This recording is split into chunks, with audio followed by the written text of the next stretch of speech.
رب العالمین په دې آیت کریمه کې د نبی کریم صلی الله علیه وسلم او د هغه د صحابه یو څو صفتونه ذکر کړي دي. زما مقصد د نن بیان نه د حضور پاک د صحابه متعلق بیان دی. صحابي چاته وای؟ صحابي هغه چاته وای چې د نبی کریم صلی الله علیه وسلم سره د اسلام په حالت کې ملاقات کړي او بیا د اسلام په حالت کې وفات شوی هم. که د یو سړي د نبی علیه السلام سره داسې وخت کې ملاقات شوی چې دی کافر دی، دته صحابي نه ویل کېږي. چې د حضور پاک سره ملاقات د اسلام په حالت کې شوی دی مسلمان. برابر خبره ده که لیدلی وی او کې نه لیدلی. بعض صحابه په سترګو نابینا وو، حضور پاک سره ملاقات شوی دی خو لیدلی نه دی، او بیا وفات هم د اسلام په حالت کې شوی، دته صحابي وای. صحابه کرام د حضور پاک مبارک په زمانه کې دوه ډلې وي، یو ته مهاجرین وي او بل ته انصار وي. کومو خلکو چې د نبی کریم صلی الله علیه وسلم سره مدینه شریفه ته هجرت کړی دی، یا د نورو علاقو نه راغلي دي او مدینه شریفه ته هجرت کړی دی، هغې ته مهاجرین وای. او کم خلک چې د مدینه شریفه اوسیدونکي خلک او د بهر نه چې کم خلک راغلي دي مهاجرین، د هغې نصرت یې کړی دی، د هغې مدد یې کړی دی، د هغې مرسته یې کړې ده، هغې ته بیا انصار ویل کېږي. او قرآن شریف کې خدای پاک د دواړو ډلو مستقل ذکر کړی دی. نو د صحابه خو ډېر لوی تعداد دی، خو زه نن د یو صحابي نوم او د هغه متعلق حالات ذکر کوم چې هغه ډېر زیات مشهور دی، خصوصا زمونږ په دې علماو طالبانو کې ډېر مشهور دی، او ډېر زیات په غربت په حالت کې او په فقر په حالت کې د نبی علیه السلام مرسته کړې ده، او د حضور پاک د احادیثو لوی خدمت یې کړی دی چې هغه ته زمونږ خلک، بلکې دا زمونږ خلک نه، د هغه لقب د نبی علیه السلام مبارک په زمانه کې ابو هریره رضی الله تعالی عنه. د نبی علیه السلام 15,300 او 4 او یا احادیث د حضور پاک نه اورېدلي دي، ځان یې پې کړی دی او امت ته یې رسولی دی. دا هغه دي چې کوم امت ته رسېدلي دي. ممکن ده د دې نه نور هم ډېر احادیث دته یاد وو، امت ته به نه رسېدلی، یا د دې نه ډېر احادیث د صحابو ته تابعینو ته رسولی دي، مونږ ته نه دي را رسېدلی. خو دا هغه احادیث دي چې دا مونږ ته د دې مبارک صحابي د خولې مبارکې نه، دا الف بارو باسې تاسو ولې دغه بیمار دی غریب، په مختلفو طریقو او واسطو باندې د نبی کریم صلی الله علیه وسلم نه دلته مونږ ته را رسېدلی دي. د ده خپل نوم ابو هریره نو، په نوم کې اختلاف شته، خو راجح قول دا دی، د ده خپل یو قول دی، وی کان اسمی فی الجاهلیت عبد الشمس، وی په جاهلیت کې زما نوم عبد الشمس. جاهلیت کې خلک مشرکان و شرکونه به کول، نو خلکو به چا ځان له عبد الشمس نو کېښود، د انور مریی او د انور بنده او د انور غلام عبد الشمس او د انور عبادت کوونکی. چا به ځان ته بل نوم کېښود، چا بل د شریعت نوم بنو. نو د اسلام نه مخکې د کفر او د شرک په زمانه کې چې د ده کوم نوم و عبد الشمس، د انور غلام، د انور عبادت کوونکی، د انور مریی مثلا. وی فسمیت فی الاسلام بعبد الرحمن ابن صخر، وی په اسلام کې راته بیا نبی علیه السلام یو نوم یې ښودی دی عبدالرحمن. په دې نومونو کې هم لږ اختلاف شته، خو دا د خپل قول دی چې مونږ ته را رسېدلی دی عبدالرحمن، او د پلار نوم یې سخر او د مور نوم یې امیمه دی. د یمن د علاقې سره تعلق لري، یمن کې، او په یمن کې یو قبیله د دوس ورته وایي، نو د هغې قبیلې سره د تعلق دی. وی دا ابو هریره راته ولې وایي؟ په عربی کې اب پلار تم وایي او صاحب تم وایي، ملګري تم وایي. او هریره پیشونګړی ته وایي. هرون یا هرتون په عربی کې پیشو ته وایي او هریره معنا پیشونګړی. نو ابو هریره معنا پیشونګړی والا، د پیشونګړی خاون، پیشونګړی والا، د پیشونګړی ملګری. وی دا ولې؟ نو دوه وجې دي نو. وی ده په خپل قوم کې ما به ګډې چیلې سرولې، نو ما یو پیشو ساتلې وه. نو یې دروازې به مې ځان سره ګرځوله او کله به مې دې لستوڼي کې ځان سره د عربو د قبایلو خلکو دا لستوڼي به ډېر کولو په لستوڼي کې به مې ښودې وه او د شپې به مې راواغېشته نو په ونه کې به مې کېنوله. دې سره به لوبې م کولې او ځان مې ورسره مشغول ساته. نو د قوم خلکو ما ته دا لقب راکه ابو هریره چې پیشونګړی والا. لکه اوس هم چې څوک سپي ساتي خلک وایي هلکه هغه سپو والا، څوک چرګان ساتي خلک وایي چرګان والا، څوک اسپه ساتي وي هغه اسپو والا. نو یې ما ته خلکو پیشونګړی والا ابو هریره لقب راکه. دویم روایت یې داسې دی چې کله نبی کریم صلی الله علیه وسلم ته مې هجرت وکړو مدینې شریفې ته رالم، نو په مدینه شریفه کې هم زما د پیشو سره شوق و مینه وه. خلک څوک پیشوګان ساتي، څوک مارغان ساتي. نو یې ما سره بیا به هم پیشو وه. نو یې نبی کریم صلی الله علیه وسلم هغه لقب چې ما ته د قوم خلقو را کړی و د هغه پیشونګړی د مینې د وجې نه برقرار وساته. وی حضور پاک راله هغه د جاهلیت نوم خو بدل که چې دا نوم دی غلط دی، خو هغه د ابو هریره پیشونګړی والا لقب یې راله برقرار وساته. نبی علیه السلام په خپله راته هم په دې لقب آواز وکړه، یا ابا هریره ای پیشونګړی والا. نو یې ممکن ده چې دا خپل نوم مې بدل کړی وی، لکه څنګه چې د پلار نکې ښودونکي نوم بدل شو، نو د ابو هریره نوم مې بدل کړی وی، خو چونکې حضور پاک دا نوم ما ته د خوشطبع او د مینې په لحاظ ووی، نو یې بس ما وی چې راشه حضور پاک په مینه ما ته کوم لفظ او کوم نوم استعمال که نوم دا ماله ټیک دی. نو یې هغه لقب د ابو هریره مې ځان له برقرار وسات. خو د جاهلیت نوم چې کوم عبدالشمس و هغه یې راله بدل کړ. وروڼو د دې نه یو مسله راووته، ادا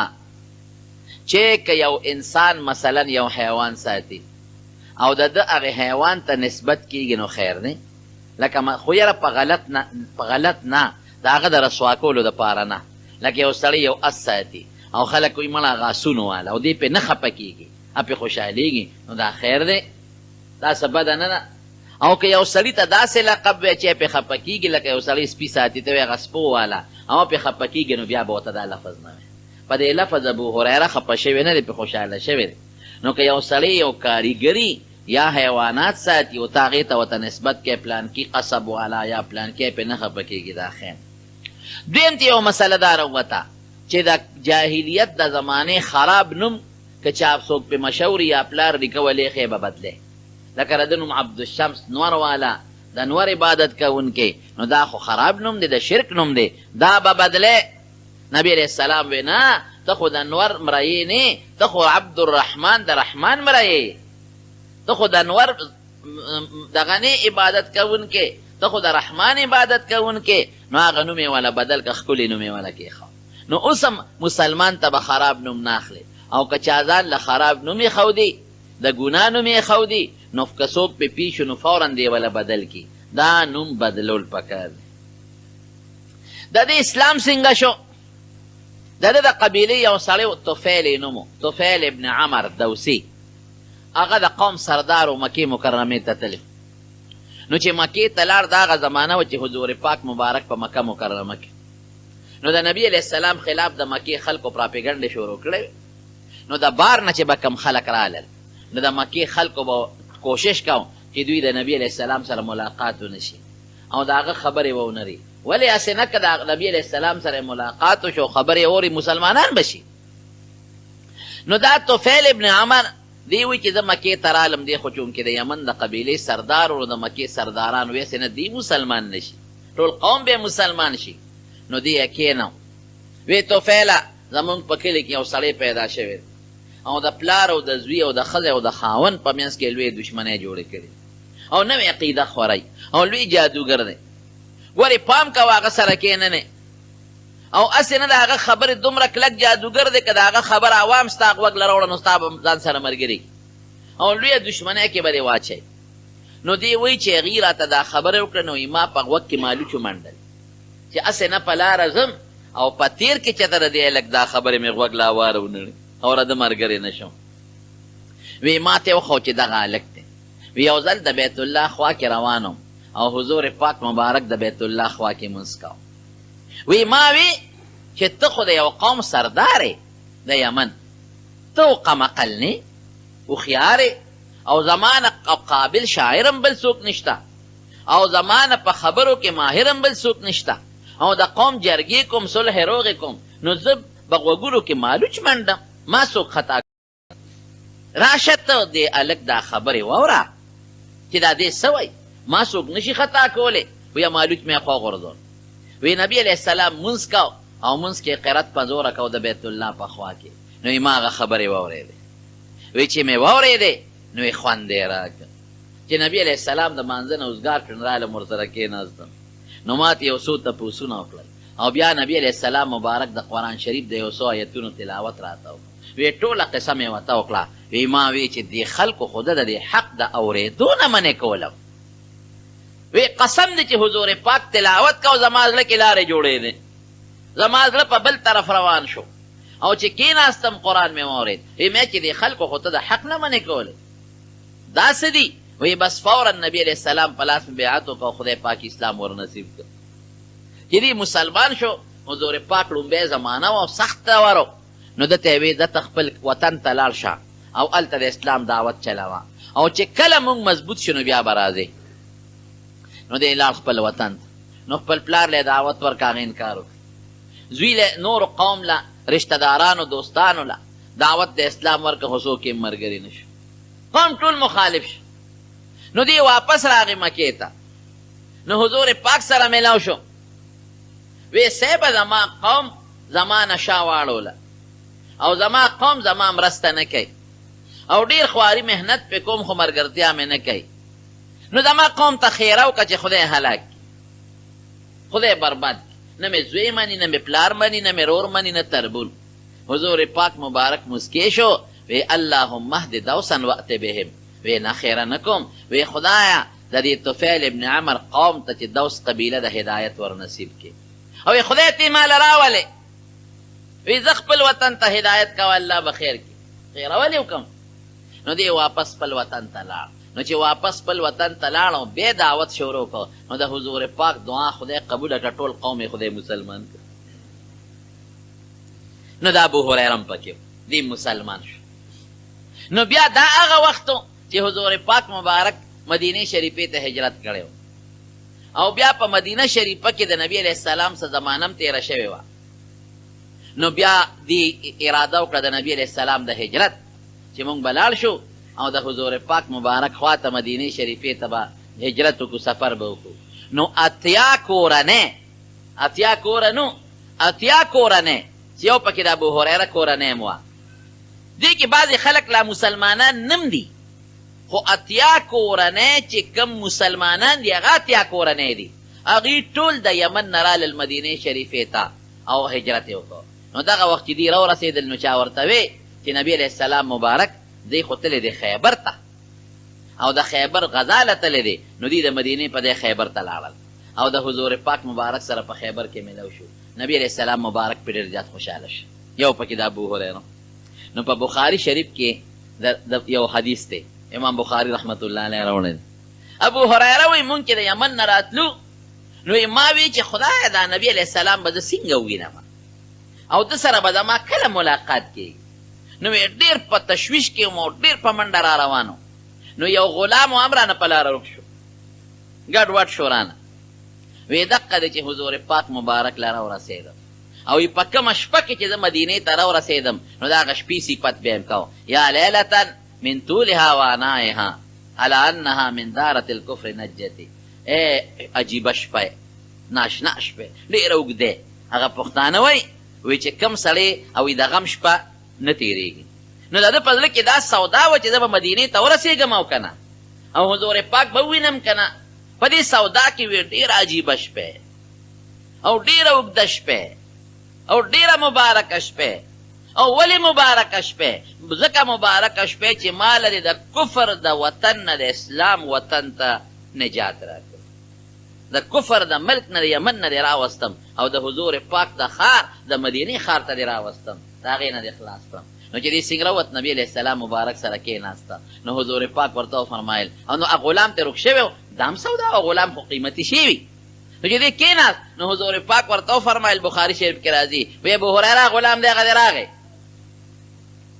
دې کې غلام راښکاره شو. نو دې دومره د نبي علیه السلام په ملاقات خوشحاله و چې د وی الله رسوله دا غلام د خدای په رضا ما ذات کړی دی، هو حر لله، د الله په نوم ازاد. داسې عجیبه مبارک صحابي. بهر کې د نبي علیه السلام سره ایثار شو. او کوم چې په مدینه شریفه کې د صحابه د طالبانو چبوتره و مدرسه صفه چې ورته وایي، په هغه صفه کې به اوسېده. اگر چې خپل مور یې وه او خپل کور دی وی د یو ښځې غلام و په خپل وطن کې، د هغې نوم بسره بنت غزوان وه. غلام دا چې نوکر و د هغه ښځې،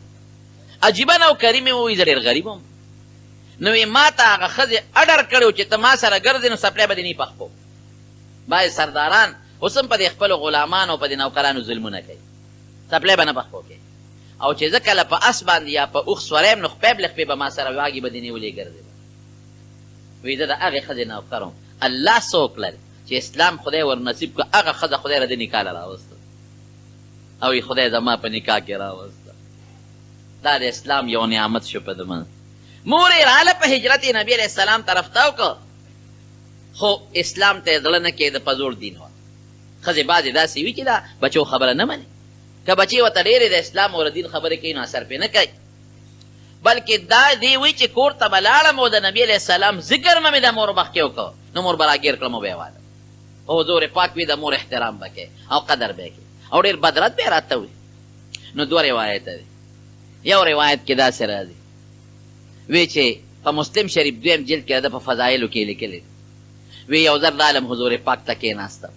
نو ما ورته د الله رسوله زما مور دپاره ته دعا نه کې چې خدای پاک زما مور ته ایمان ور نصیب کړي، زما د مور دپاره د اسلام دعا وکړه. نو وی نبي علیه السلام مبارک لاس اوچت کړ، وی الله د ابو هریره مور مسلمانه کړي. وی چې کور ته لاړم نو وی زما مور لمبلي، جامې بدلې کړې و، لمبلې او جامې اغوستې و، لوپټۍ په سر وله. وی چې زه څنګه وردن نشم؟ وی ما ته یې وی چې ابو هریره را نږدې شه. وی ور نږدې شم، وی ما ته د اسلام کلمه ووایه. وی ما ورته چې اشهد ان لا اله الا الله واشهد ان محمدا عبده ورسوله. وی هغه کلمې وی خدای مسلمانه. او وی رالم حضور پاک ته مې الوی چې صاحب زما مور خدای مسلمانه کړه ستا په دعا. او په طبقات ابن سعد کې دویمه واقع لیکلې هم دې سره مناسب ده، دې سره ضد نه ده. وی یو ځل مور راته غوسه وه،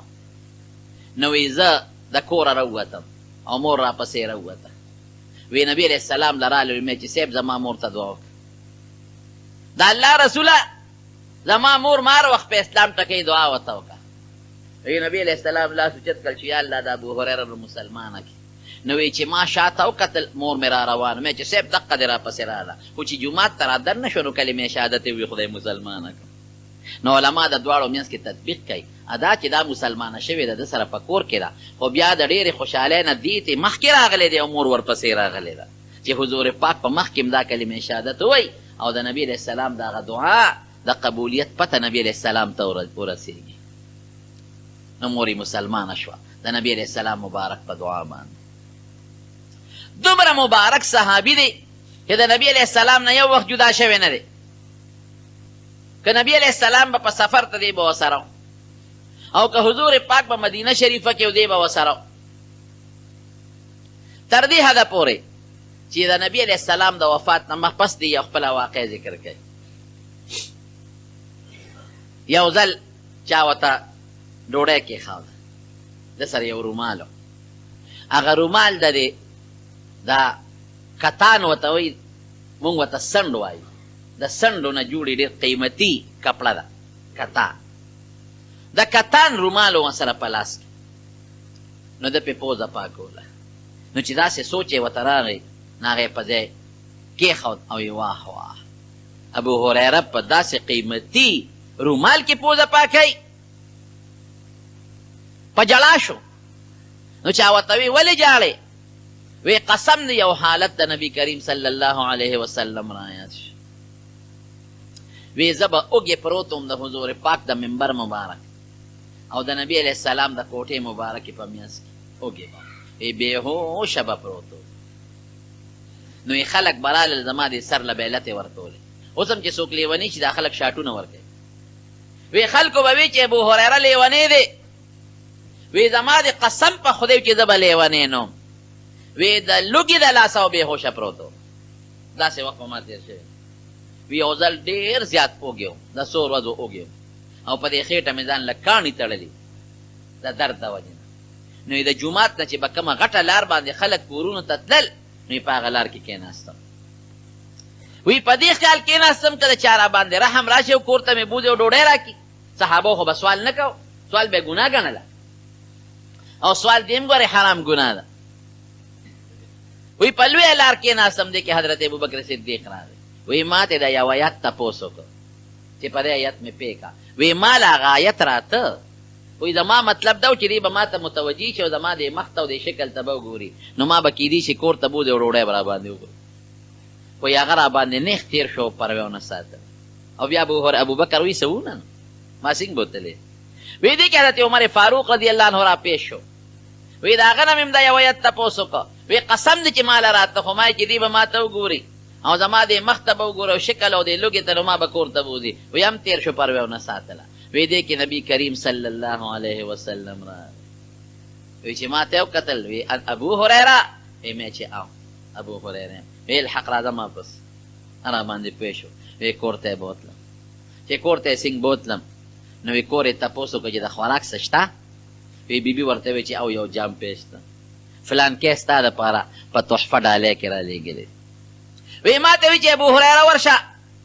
او د صفې چې څومره طالبان دي ټولو ته اواز کا. وی ګیله مې پیدا شوه چې صاحب اوږې زیمه، خېټه مې درد کوي او دا د صفې خلک په ما راغواړي. او بیا مې وی چې دا یو جام د ټولې صفې د خلکو دپاره څه شی دی؟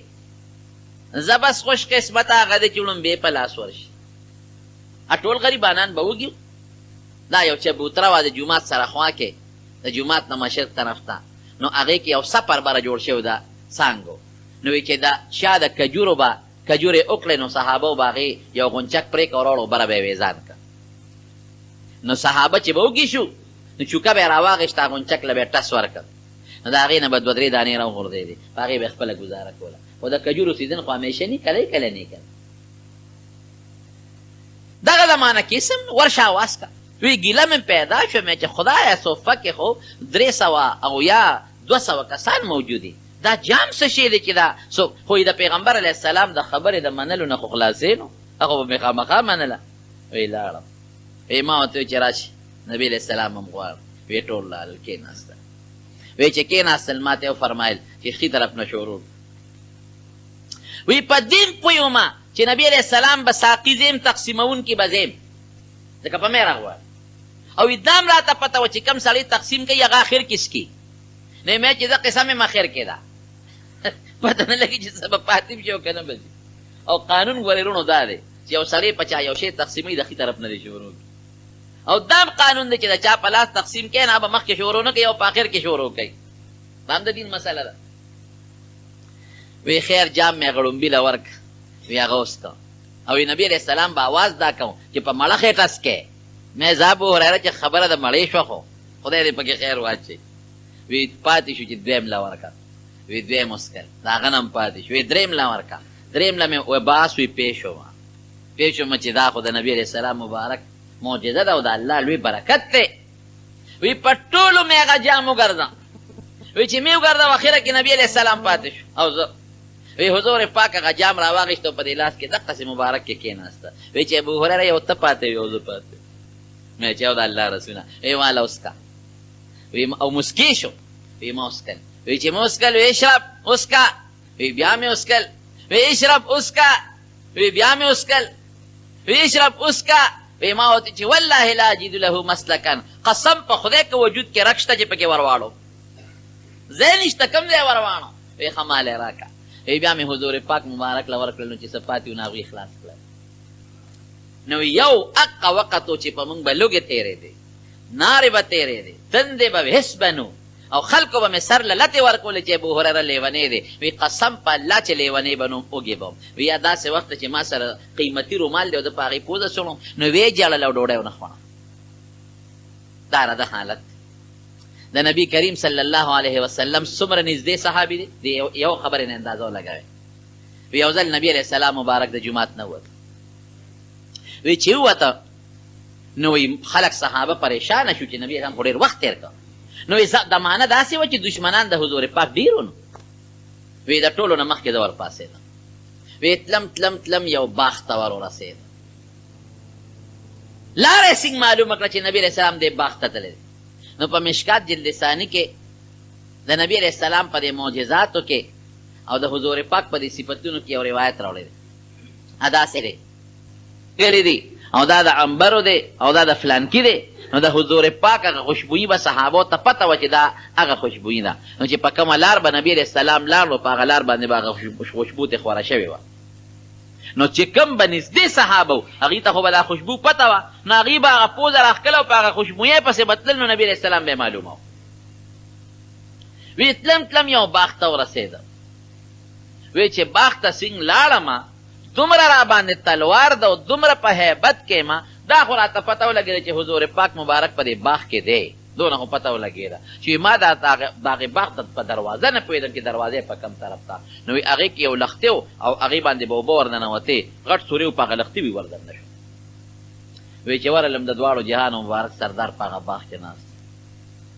وی چې ناست و وی ما ته راشه ابو هریره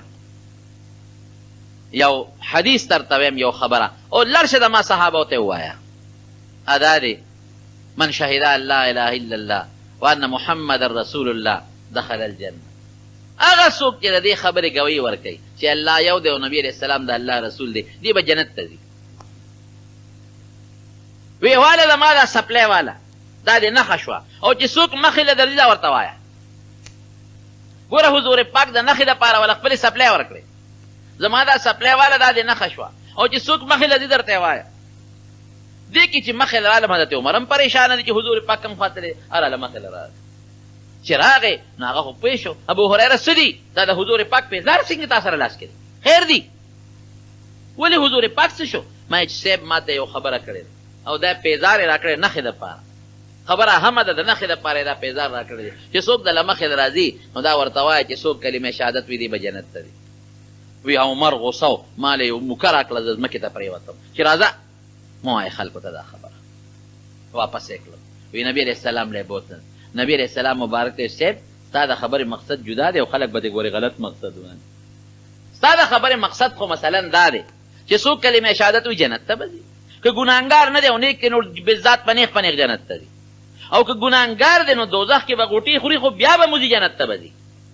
کلمې شهادت باندې مسلمان سړی مړ شو جنت ته به خامخا ځي، خو جنت ته به یا نیغ په نیغه ځي چې نیک دی، او که ګناهګار دی نو نیغ په نیغه به نه ځي، سزا به ورته میلاو شي پاک به شي په دوزخ کې د ګناه نه بیا به ځي. او خلک به وایي چې ګنې بس راشه نیکو ته مجد نشته او د ګناه نه خلاصېدو ته مجد نشته، بیا به څوک نیک عمل نه کوي. وایي ښه ده بیا مه وایه چې خلک ته غلط مقصد اخلي نو بیا دا عمره مه وایه، مه ذکر کوه. ګوره دا د حضور پاک یو اهمه خبره وه، خپل پیزار مبارک یې دله ورکړ او دې خلکو ته لېږوي خلکو ته زما دا پیغام ورسوه. دا اعتماد سړی په هر چا نه کوي، دا په هغه چا کوي چې زړه ته ډېر نیت نږدې دی. په خپله فرمایي وی د نبي کریم صلی الله علیه وسلم نه مې دوه لوښي ډک کړي دي د احادیثو د علم. حفظت من رسول الله صلی الله علیه وسلم وعاءین. وی دوه لوښي مې ډک کړي دي، اما احدهما فبسسته فیکم. وی یو لوښی مې تاسو کې خور کړ 5374 احادیث، یو لوښی مې در کې خور کړ. و اما الاخر دویم لوښی لو بسسته فیکم لقطع هذا البلعوم. وی که هغه دویم لوښی در کې خورومه وی یریږم چې مری به مې پرې شي. نو علماء دوه معنی بیانوي. معنی پرې کېدل یا خدا دی چې که هغه د توحید د الله د وجود د کائناتو نه مخکې سو د دې داسې خبرې دي چې هغه بیانولی نشم، که بیانوم نو نشم بیانولی. بعضې وخت کې سړي په اړه کې یو خبرې کولی نشي، که کوي نو په دې زړه باندې هیبت راځي نشي بیانولی هلکه وي بس زړه مې چوي دا خبره نشم کولی داسې رازونه دي داسې اسرار دي چې نشم بیانولی که بیانوم نو هسې نه مړه نشم زړه نه روځي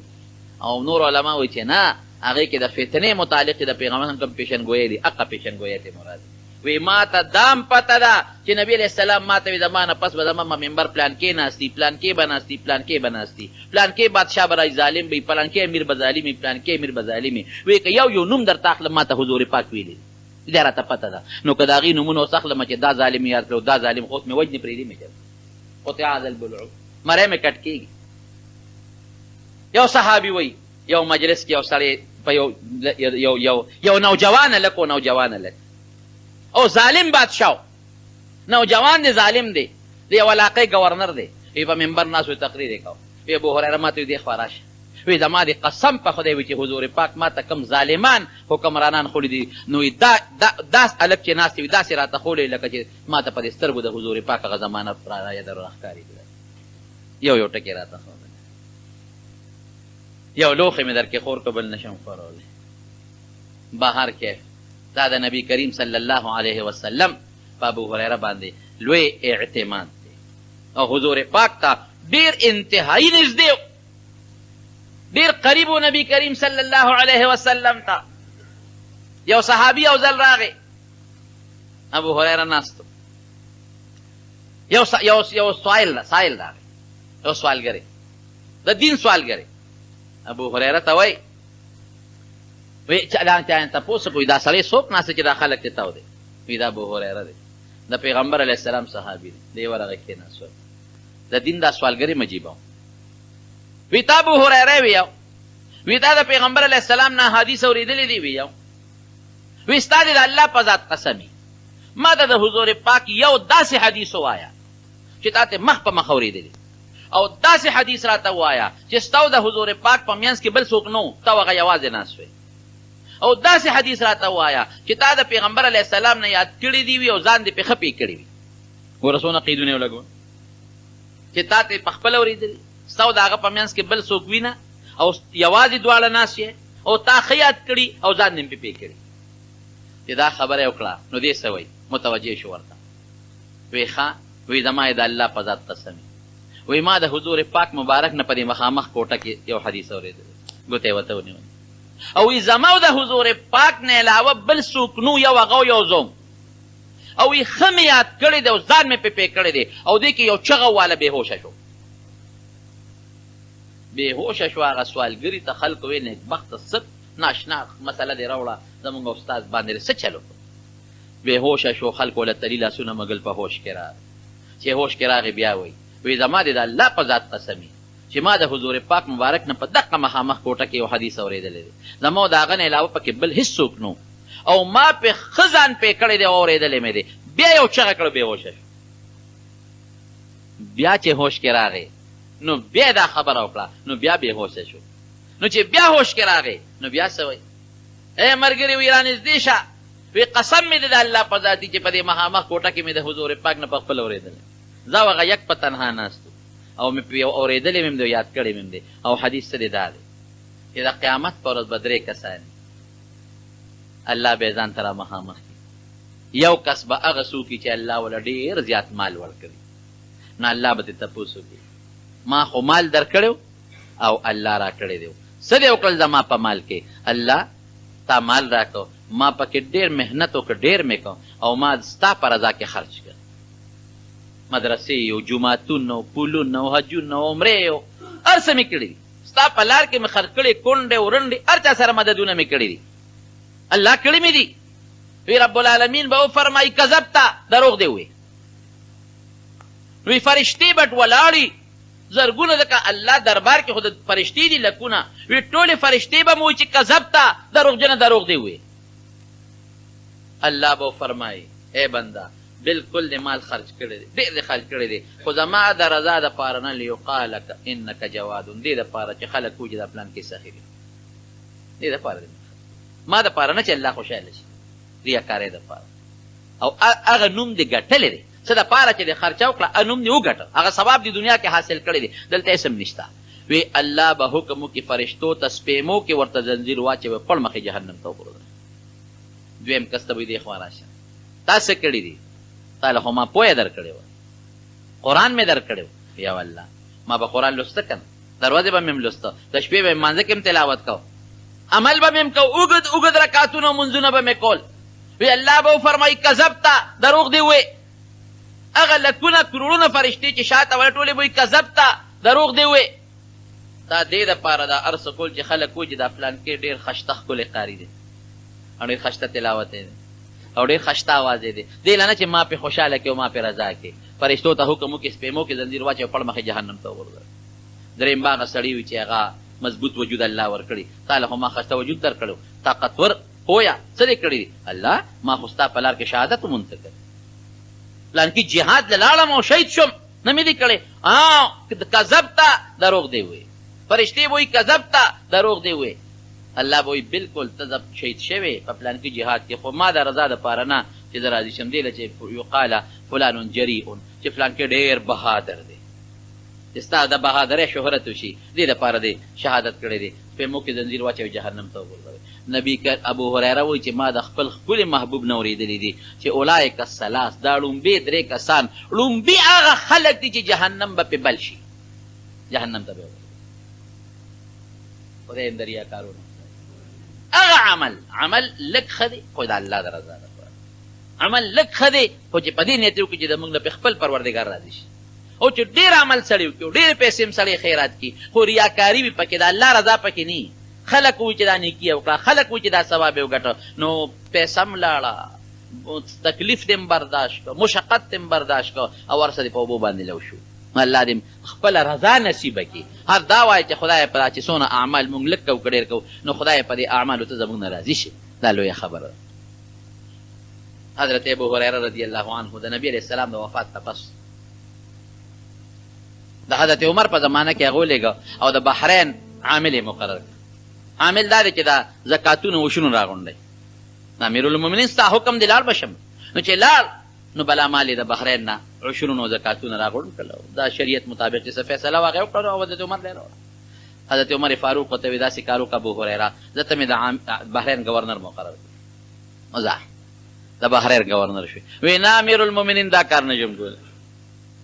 نه ته مې والي مقرر کړې ګورنر وی نه جي دا کار نه شم کولی وی ولې ته د یوسف علیه السلام نه غوره یې یوسف علیه السلام خو په خپله غوښتې د بادشاهي اجعلني على خزائن الارض اني حفیظ علیم بادشاه ورته ووایي تا نه وزیر جوړم وی ما له وزارت د خزانې راکه یا د ځمکې د زراعت راکه زه حفیظ پوه یم یم او حفاظت کوونکی امانتګر یم کرپټ نه یم او په خبره پوهېږم او امانتګر ما مقرر کړه نو یوسف علیه السلام غواړي په خپله او ته انکار کې یې ورته زه وایي وی هغه یوسف پیغمبر و د پیغمبر زوی و او زه ابو هریره د بصره زوی یم د امیمه زوی یم زه ابو هریره د امیمه زوی یم زه د یوسف په شان نه یم دا کار نه شم کولی ولې نه شي کولی څومره لوی عالم دی د پیغمبر علیه السلام دا حدیثو وی دې نه یارېږم چې یو مسله راته زه خو چې والي شم خلک به د مسلو تپوسونه کوي یارېږم چې یو مسله به نی معلوم چې تا په ناپوهۍ غلط جواب ورنه کړم یارېږم خلک به راله فیصله راوړي او ما ته پکې د شریعت حکم نه معلوم او غلطه فیصله ونه کړم نو خدای سره به څه کوم بیمار دی خلک یې راځي تپوس ته یو هم تپوس ته راځي بل هم تپوس ته راځي نو یو سړی ورته راغی ودرېد ورته ای ابو هریره وی ته خو د نبي علیه السلام محدث او د حضور پاک د حدیثو درسونه دي کړي دي نو زه د خدای نه سوال کوم چې خدای دې روغ کا دی ورته څه وایي وی د آخرت په پوله ولاړ یم واپس مې دنیا ته ګرځئ د آخرت په پوله ولاړ یم واپس مې دنیا ته ګرځئ وی زما د خپل محبوب پیغمبر نه اورېدلي چې داسې زمانه به راشي چې خلک به سره زر نه خوښوي او مرګ به خوښوي خدای سره زر نه خو ماله مرګ راکړي او داسې زمانه به راشي چې خلک به رواني په مقبره او وایي به چې افسوس د دې مړي په دې قبر کې زه خوښ وی نو څه ښه به وه داسې د فتنې زمانه به هغه قبر والا او قبر خاون والا به هغې پسې بارمان کوي چې د ده په دې قبر کې ښخ وی نو څه ښه به وه پریشانونه خو به بچو ته ما واپس دنیا ته به وځئ نو چې کله کم وخت کې مري نو په ژړا شو نو دې حالت ته موږ ژاړو صحابه هم راځي تپوسونه او دې هم ژاړي نو د صحابه خو به عجیبه مرګ چې کله به مړه کېدل نو وصیتونه به یې کول یو به دا وصیت کو دې خلکو به ورته دا چې کوم به مړ کېده دته به دې خلکو دا وصیتونه کول وصیت نه پیغام به ورته چې ته لږ ساعت پس پرې د حضور پاک سره ملاقات کېږي زما سلام به بل به وګورې د پیغمبر هم سره ملاقات به دې کېږي زما سلام به رسې بل به د حضور پاک سره به ملاقات لږ ساعت پس کېږي زما سلام به نو ده به ژړل بلکل د ځن قدن وخت قریب دی چا ورته ولې ژاړې لږ ساعت پس د خپل محبوب پیغمبر سره ملاقات کېږي او ته ژاړې وی او ولې ژاړې وی سفر ډېر اوږد دی او سامان کم دی یقینا په دې خبره سوچ وکړه که یو سړی سعودي ته لاړ شي یو 2 کاله پس به راشي که یو سړی دوبۍ ته لاړ شي یو 3 کاله پس به راشي که یو سړی لندن ته انګلینډ ته امریکې ته لاړ شي یو 4 کاله پس خو به راشي که نه لیکن چې یو سړی د مرګ په لار ورغی واپس ته د راتلل شته خبره ختمه وی سفر ډېر زیات اوږد دی او سامان ډېر کم دی نو زه کله کله چې دا ټکې د ابوهریره رضی الله عنه راته رامخکې شي که نه دا وجود مې ورپېږي چې ابوهریره غوندې سړی وایي چې سامان کم دی نو زمونږ پکې څه حالت شپې د کور 3 ځایه تقسیم کړې وه په 3 ځایه شپه تقسیم کړې وه نو ده به 3 میسه د شپې به د عبادت کو بیا به وده شو نو ښځې ته به یې وی چې 3 میسه به ته عبادت کې نو نوکر ته به یې وی غلام ته وی 3 میسه به ته عبادت کې چې زمونږ په کور کې داسې ټیم تیر نشي چې زما په کور کې د الله عبادت ونشي چې هر وخت زما په کور کې د الله عبادت ونشي او د حضور پاک د احادیثو درس او بیا څه وایي وی سفر ډېر زیات اوږد دی او سامان ډېر زیات وفات شو بیا وصیت یې د وفات نه مخکې وکړ وی دا ما دا وصیت دی چې نبی علیه السلام مبارک سنګ پټکې په جون کې په سراو نو د مرګ نه پس به دقسې خپلې پټکې ماته ووهي او چې نبی علیه السلام په سنګ کمیس کې سړي مرده ته هغه ناګنډلې کمیس ورچوي که نه هغه ناګنډلې کمیس کې څنګه حضور پاک مبارک دفن شوی دی او کومو جامو کې دفن شوی دی هغسې کمیس او هغسې جامې به راله راکړې او په هغې کې مې دفن کړې د مدینې ګورنر و په هغه وخت کې ولید ابن عبدالملک هغه یې جنازه وکړه او په جنازه کې اکابر صحابه کرام عبدالله ابن عمر رضی الله عنه نور صحابه کرامو شرکت وکړو او د مدینې منورې په مشهور قبرستان کې کوم د خلک جنت البقیع وي په هغه کې دفن شو دا د حضور پاک د یو صحابي واقع مې درته ذکر کړو نبی علیه السلام مبارک فرمایي اصحابي کالنجوم وی زما صحابه د ستورو په شان کې دي بأیهم اقتدیتم اهتدیتم د کم صحابي په نقش قدم چې روان شوی نو حق ته به رسېږي په هدایت به لکه ستورې پخوا به په بالنجم هم یهتدون په دې ستورو به خلکو په دې دریابي کشتو کې لارې حاصلولې ځکه نه خو دا مقناطیسي نظام و او نه دا موبایل وې او نه دا نورې قصې پسې وې نو هغوی به او دارنګې دا خلک چې به په سفرونو تلل په دې دغه کې ځنګلونو کې نو د ستورو نه به یې لارې معلومولې نو لکه څنګه چې په ستورو خلک په هغه زمانه کې هدایت حاصلي دغه رنګې زما صحابه د ستورو په شان دي چې چا پسې روان شوی نو دوی به منزل مقصود ته رسوي دوی به نیګړې نه پرېږدي بهر کیف دا د یو صحابي واقع مې درته ذکر کړي دپاره چې صحابو په څومره قسم پرسۍ کې دین حاصل کړی دی او څومره په سختو کې د دین طلب کړی دی حالانکې چې د دین طلب پکې نه وې نو دوی پیسه ډېره په اسانه ګټلی شو مزدوري هم کولی شوه زمینداري هم کولی شوه تجارت هم کولی شو اوس دا دونه احادیث ده چې امت ته رسولي دي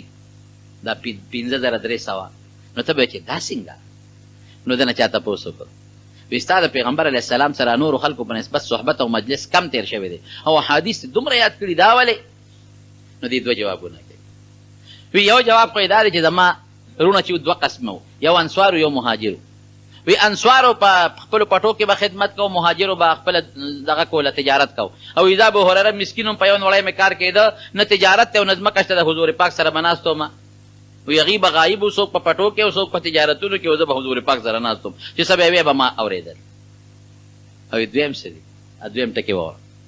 یو ځل په ترمذي شریف کې شته یو ځل مې حضور پاک مبارک ته شکایت وکړه چې صاحب ستا نه څه خبره اورم یادېږي مې نه وی ما ته وی صادر خور کا وی صادر مې خور کړ وی چې خور مې کوي څه کلمات یې ووې او زما په صادر کې چف کړل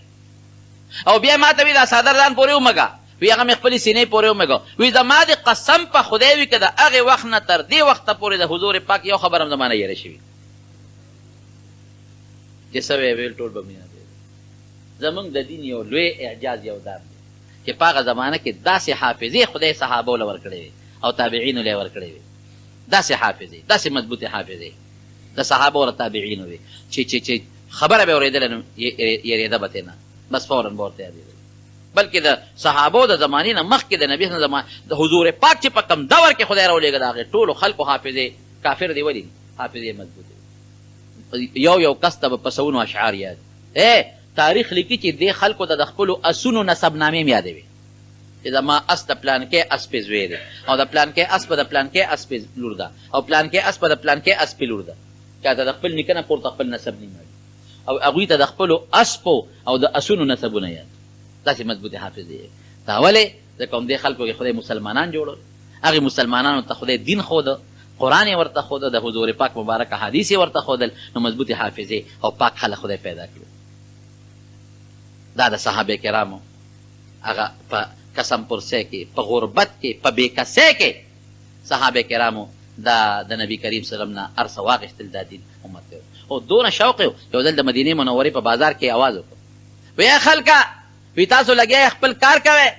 او د پیغمبر علیه السلام میراث بازار کې تقسیم په جومات کې تقسیمېږي نو چې اوس د میراث خبره وکړي خلکو ته دا مال ذهن ته ځي کړي نو خلکو جومات ته رابنډی کړو چې راغلل وی ابو هریره وی کوم دی چې میراث په جومات کې تقسیمېږي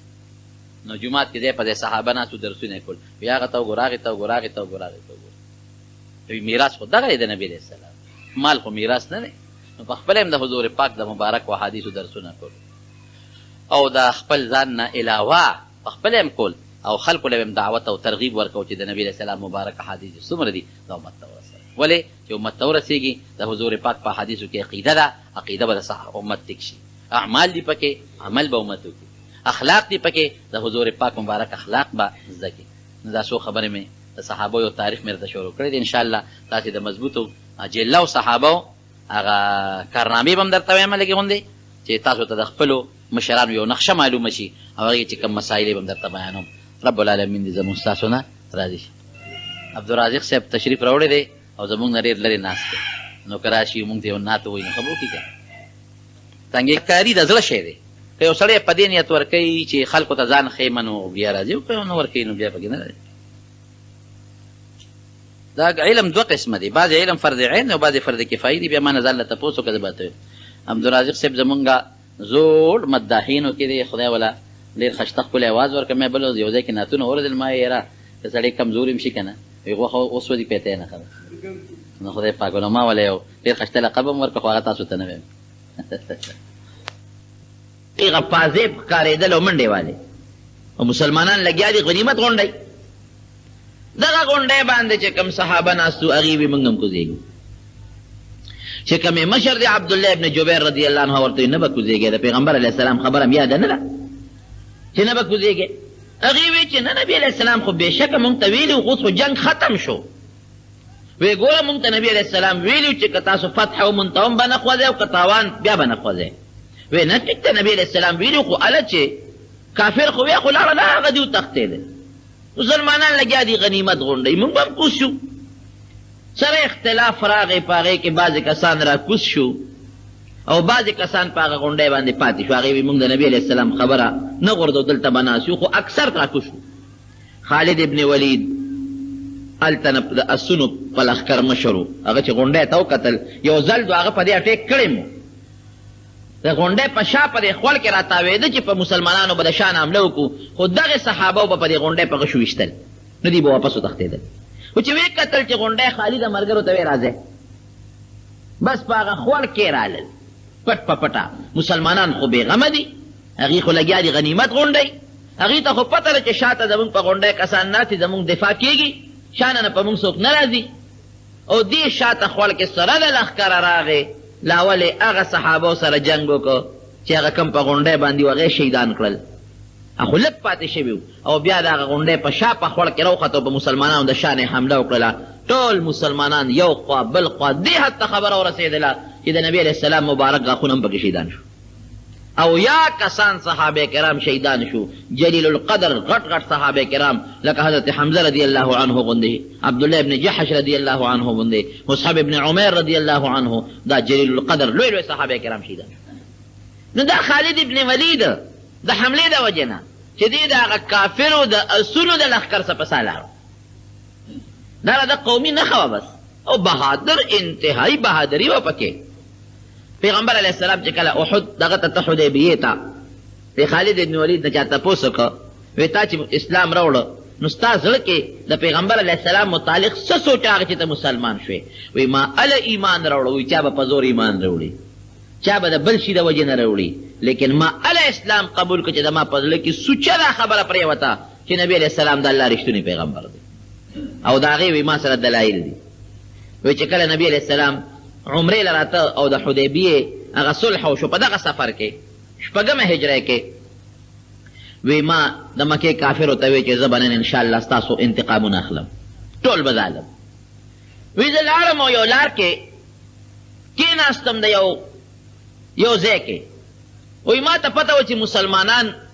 چې د مانځه وخت راشي دوی مونځ کوي او چې دوی په مانځه ودرېږي د دې ټوله توجه بیا مونځ طرف ته نو ملګرو ته مې وی چې د مازدیګر مونځ ته دوی ډېر په دروند نظر مسلمانان ګوري واقعي نبی علیه السلام فرمایي قرآن حکیم کې الله فرمایي حافظو علی الصلوات والصلاة الوسطی منځونه خو ټولو کې خو ګورې د مازدیګر مونځ چې نه پاتې نشي دا ډېر اهم مونځ دی د مازدیګر مونځ دا د انسان د کار وخت دی څوک د کار نه ستړي وي څوک په کار کې مشغول وي نو چې دې وخت کې ته خپل کار روزګار پرېږدې او الله ته ودرېږي نو الله پرې ډېر خوشحالي د مازدیګر مونځ دا ډېر زیات اهمیت لري یو حدیث کې دا هم راځي چې زمونږ او د کافرو زمونږ او د منافقینو په منځ کې فرق د سار مونځ دی بل روایت کې دا راځي چې زمونږ او د منافقینو په منځ کې فرق د مازدیګر مونځ دی نو د مازدیګر مونځ دا ډېر اهم دی اکثر زمونږ د زمیندار ورونو نه پاتې شي د کار وخت وي زه یې روي ماښام مونځ چې وکړم د هغې نه پس بیا قضا وکړم دا ګوره ډېره لویه ګناه ده ډېره لویه ګناه ده نو عموما د مازدیګر مونځ په خپل ټیم کول چې وختي سړی د مازدیګر مونځ کوي په خپل ټیم باندې دا ډېر لوی فضیلت لري بهر کیف دته پته وه چې مسلمانان خو د مازدیګر مونځ به کوي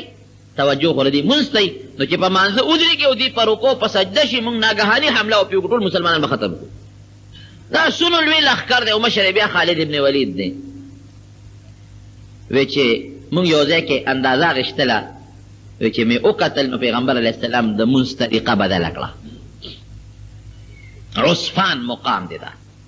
د مونځ طریقې بدله کړه صلات خوف ورته وي قرآن کې الله مونږ ته ښولی دی اوس خو ضرورت نه پېښېږي نو څوک یې نه کوي خو ضرورت و د هغې به یې داسې طریقه کوله چې په سفر کې عموما خلک 2 رکعته کوي د سفر مونځ نو نیم قوم به کافر ته مخامخ ودرو تاسو کافرو ته ودرېږئ څوک حمله ونه کړي نیم قوم به نبي علیه السلام ځان پسې مانځه ته ودرو قرآن کې الله هم داسې وایي نو چې د نیم قوم ته پیغمبر علیه السلام 1 رکعت مونځ وکړه نو دوی به لاړه د کافرو ته مخامخ به ودرېدل هغه نیم چې کافرو ته به ولاړو ابه راغی نو پیغمبر علیه السلام به هغوی ته 2 رکعت وکړه د نبي علیه السلام به 2 رکعته پوره شو سلام به یې وګرځاو دې قوم هم خپل 1 رکعت پوره کړ او بیا هغه قوم چې هغه لومبی رکعت به نبی علیه السلام سره کړی و هغې به رالل هغې به خپل 1 رکعت پوره کړ نیمو به څوکۍ کوله د دشمن او نیمو به پیغمبر علیه السلام پسې مونځ کړ دا د صلات خوف طریقه الله قرآن کې نازله کړه نبی علیه السلام الله پوه کړ چې کافر دی ګورې په انتظار دی او که په سجده پرېوتې در باندې حمله کوي په دې طریقه صحابو ته ووایي چې مونځ وکړئ ګوره مونځ دونه اهمیت لري دی نه وي چې ورېږه مونځ قضا کې بیا به یې کوو نه نه نه مونځ کول خو پکار دی او هر یو صحابي وي چې زه ځان لمونځ نه کوم نبي علیه السلام پسې کوم یعنې داسې کېدی شوه چې نیمو ته نبي علیه السلام جمع کړی وې او نیمو ځان لمونځ کړی وې نه ځان لمونځ ثواب کم دی د جمع د مونځ ثواب زیات دی داسې ونه کړه چې تاسو به ځان لمونځ وکړئ مونږ به جمع وکړو تاسو زمونږ څوکۍ کوئ نه نیم مونځ به ما پسې تاسو وکړئ بیا به څوکۍ وکړئ بیا به هغه نور راشي نیم به ما پسې وکړي نو هغې به هم خپل پوره کړي هغه یو چې تللی دی او تاسو هم 1 رکعت چې در نه پوت شوی دی پوره کړئ د دواړو به د جمع مونځ نبي علیه السلام پسې وشي دا د مونځ اهمیت دی ګوره وایي چې مې وکتل داسې چې حمله کوو اوس نیم خلک صحابه مونږ ته ولاړ دي چې بیا مو کتل هغه نیم لاړل نبي علیه السلام پسې مونځ وکړو چې هغه لومبو کوم 1 رکعت کړو ارال الله ته ودرېدل وایي ما وایي چې دا د خدای رښتونی پیغمبر معلومیږي چې زمونږ په ړه کې د حملې اراده وه نو الله ورته د مونځ چل وښو چې داسې طریقه باندې مونځ وکړه هم به څوکۍ وشي هم به مونځ وشي وی ملګرو ته مې چې راځئ خوند یې ونه کړ وی بل ځای یو لاره را روانه وه او په هغې لار کې د یو غونډۍ لاندې مونږ ورته کېناستو او په دې نیت و چې په صحابه ووړي و نبي علیه السلام په دې غونډۍ بس مونږ به ناګهاني د آسونو لوی لښکر دی را سره به حمله به پرې وکړو او چې هغې ځان جوړوي بس مونږ به بېغمه کړي وی ناست یو راننل هلکه څه چلو شو؟ وی چې پته مو لګېدله